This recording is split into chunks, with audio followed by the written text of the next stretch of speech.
Everyone remembers the ending of Jurassic World. The Indominus Rex was defeated, Owen, Clay and the kids safely leave the island and have their happily ever after. The nightmare is over. Well, that's just simply not true, because back on Isla Nublar, things just don't stop. Jurassic World is still wide open. People will still be missing, there'll be bodies to recover, and the movie doesn't show us half of this. And not only that, there's a huge piece of dark media here the movie doesn't even touch on, because the next time we see Isla Nublar is in 2018, 3 years after these events. So who went back to Jurassic World? And what is this darkest piece of media? Well, I'm going to explain it all to you now, but be warned, it does get pretty dark. Take the very next day, for example. Surely they would have sent a team in to see if there was any survivors? Well, nope, they do not. Cam Cretaceous, which is a canon show, shows us that nobody goes back. I mean, if they did, they would have rescued the 6 children left on the island, right? Well, nope, they don't. Why? Well, I'll get onto that in a second. It's highly likely Masrani Global, who own Jurassic World, will know the very next day their company is going under. They can't silence these thousands and thousands of victims. It's going to cost them way too much money. And that's exactly what happens. Masrani Global goes under. Now, that's not to say InGen goes under. We'll come on to them later. You see, they already know they're going under, so they decide not to launch any type of rescue mission, because why would they want to? That's more witnesses, more evidence they'll have to cover up. So no, they don't launch any mission. This means any people left on the island are likely left to die, the dinosaurs will live freely on their own, but things go extremely wrong here. Yes, the dinosaurs are left on their own, sure there's a few people there, but Isla Nublar turns to the dogs, poachers, and worse than that, illegal dinosaur game hunts. Yes, you heard me right, it gets pretty dark. You see, poachers go to the island for obvious reasons. They want to steal these dinosaurs everyone's been talking about. Manticore is one of them. They've been poaching dinosaurs for years, not just off of Isla Nublar, they were poaching them off of Isla Sona. That's where they got the Spinosaurus. Manticore is like a Biocen rival, but a bit shittier. Various other shady organizations go to the island, and that's how the black market sales start. They were already active before 2018 and Fallen Kingdom. But what a lot of people don't realize, or the movies never even touch on, is the illegal dinosaur game hunts on Isla Nublar. I know it sounds crazy. Who would go to a dinosaur-infested island to hunt dinosaurs? Well, who goes to Africa to hunt lions, tigers, and bears? Oh my. The filthy rich, people who want to hunt something. Look at Roland Tempo in the Lost World Jurassic Park. He wants to hunt a buck rex. He'll do anything to achieve that goal. There'll be people in the world who will go to Isla Nublar to hunt small level dinosaurs, medium level dinosaurs, and the biggest of the big. And sometimes in the most brutal and darkest ways possible, setting bear traps to maim these animals and then finishing them off up close range. Or even worse than that, they manage to miss their shot and injure the individuals, tearing parts of these dinosaur families apart. Cam Cretaceous shows us that the baryonyx were also subject to this, killing an entire family, specifically at the hands of Tiff and Mitch, and a mercenary named Hap. These 3 were specifically on that island to hunt and kill any type of dinosaur. They were game hunters, setting up a base as well on Isla Nublar to do so. They were able to literally infiltrate this island just to kill dinosaurs. It's crazy. These are the ones we know of. They're giving us the information that stuff is happening behind the scenes. It's highly likely there'll be other individuals who will return to that island, not just to pick up dinosaurs or hunt dinosaurs, but to pick up other types of information. InGen's research, genome research, things to further their company, just like Biocen tried to do in the original Jurassic Park with Dennis Nedry. Salvage hunters coming looking for all this data, this information, which they can then sell on the black market or to high bidders. A piece of Jurassic Park or Jurassic World memorabilia from the actual island would likely go for tens of thousands of dollars easy. And this is only scratching the surface. There's far more coming up.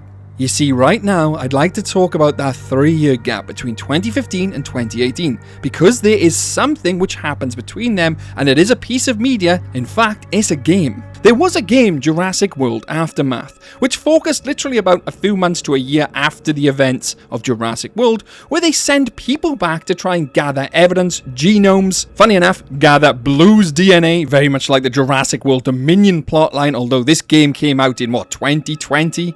Few years before Jurassic World Dominion. Coincidence?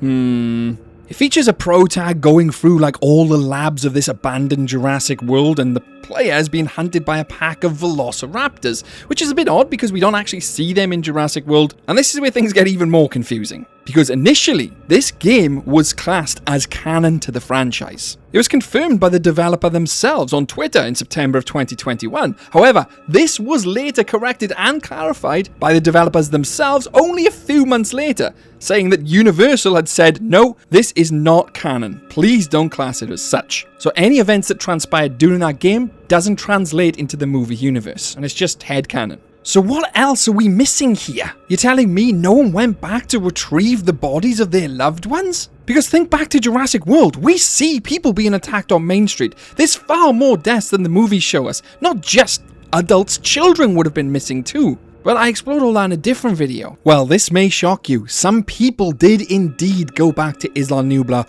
on their own backs looking for their loved ones. Sure, we didn't see them in the movie, but we seen one individual who was desperate to get to Isla Nublar to find his brother. That was Darius Bowman in Camp Cretaceous. He does eventually find his brother, but that's on a different island. But he was tracking his brother down through Isla Nublar in any means possible. And not only that, there was various other individuals we see who were concerned for people who were left on the island. The park councillors from Camp Cretaceous as well. There'd be far more individuals doing the same thing, but we just don't get to see this aftermath from the movie. I mean, think now, if you'd lost a loved one on that island, would you not want to either A, go looking for them, or B, have some type of closure? Especially if you know that there are survivors on that island, and Masrani Global are not launching any rescue missions? Hell, I'd be going back straight away, dinosaurs or not.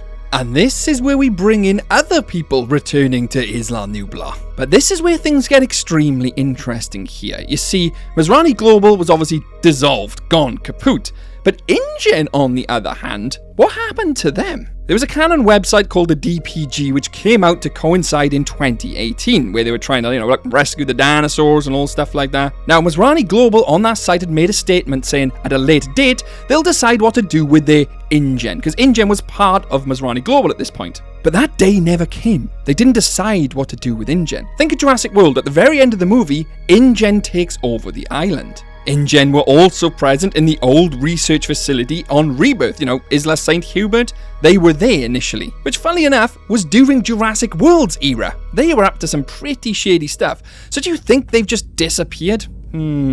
Oh no, they didn't. They actually go back. Camp Cretaceous even shows us this. And they go back just 6 months after the incident. Wu himself even goes back with a group. Now, whether it's InGen or not, or just some mercenaries, is yet to be disclosed. They're working for Eli Mills regardless, so it's highly unlikely it's InGen, but it seems hard to believe that InGen has just poofed from existence. I mean, if their company was going under, InGen or Masrani, you'd send people back to salvage something which you can take on to your next big project, or at least sell off for personal gain somehow. Whether that's top secret information on projects such as the Indominus Rex, Scorpius Rex, or the D-Rex from a completely classified location. I mean, how did the guys in REBIRTH even get this information that there was other dinosaurs, a third island? Someone would know about it, and someone was still actively working somewhere.